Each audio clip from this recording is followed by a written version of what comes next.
Господь казва: този род не излиза освен чрез молитва и пост. Кой е този род? Това са падналите ангели, демоните, които са падали заедно със своя началник Сатана и които вечно ще воюват с Бога в човешкото сърце. Човекът е слаб, но не до толкова слаб, че да не може да победи своето аз. Този род каза да излиза с молитва и пост. Постът не е само телесно дело, както чухме в стихирата, че да не постим само с храната си, но и да обърнем внимание на делата си, да избягваме лошите дела и да се стремим към добрите дела. Ако дяволът ни учи да бъдем горди, нека да се смирим. Ако ни учи да си угаждаме, нека да смиряваме пътта си с пост, с молитвен труд, с поклони. Защото предпълнено сърце, казва, говорят устата. Затова постът трябва да бъде не само телесен, но и духовен. Ако видиш страдащ брат, боледуваш, подкрепи му и кажи: брат, благо утешителна дума. Увещай го, че това е временно, че това Бог допуска за спасението на душата.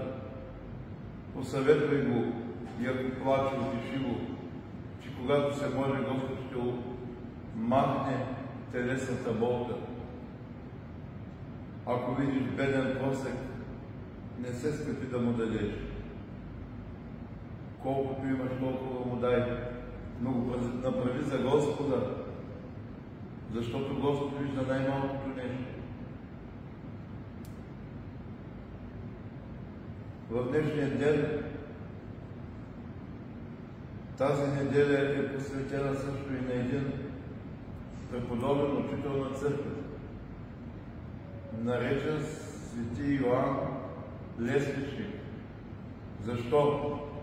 Защото той, благодарение на своя молитвен труд, дългогодишен, осъзнал много неща, особено и отнасящи се към съвършенството духовно, към стремежа на човешката душа към Бога. И ако първото начало, първото стъпало е постът, второто следва да е молитвата и постепенно да се трудим с пост и с молитва и с упражняване на добродетели, като най-високата добродетел е смирението. И сам Господ казва в Евангелието: поучете се от мене, понеже съм кротък и смирен по сърце, и ще намерите покой за душите си. Смиреният човек е спокоен човек. Той има Христовия мир в себе си. Не се ядосва, не отка и не пъща. Знаете, че всичко и добро и зло е дадено от Бога, за да го направи по-съвършен и да завърши съвършено усиновението и възкачването в небесните обители. И затова, ако дяволът ни изкушава, то първо нека да му се противопоставим с смирение, защото той другите добродетели ги има и много повече от нас. Но няма едно. И това нещо се нарича смирение, защото гордостта от светъл ангел го е обърнала злобен и безчовечен демон. И той се мъчи по всякакъв начин, всяка една човешка душа да погуби. И ако успее да я направи, прави дваж по-достойно от него за гиената.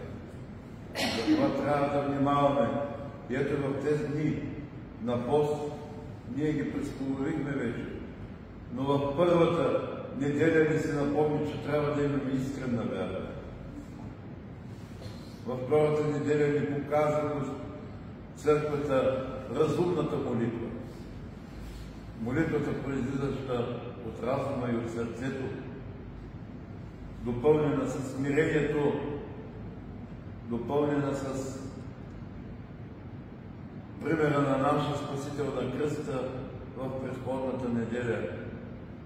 Именно кръстът беше изваден и цялата седмица до онзи ден се покланяхме и просихме Господ чрез своя кръст да укрепи нашите немощни телесни и душевни сили, за да можем остатъка от времето на поста да добием съвършенството на лестницата и истинното покаяние на Света Мария Египетска, за да можем очистени да посрещнем светлото Христово възкресение. Амин. Да речем всички цялата си душа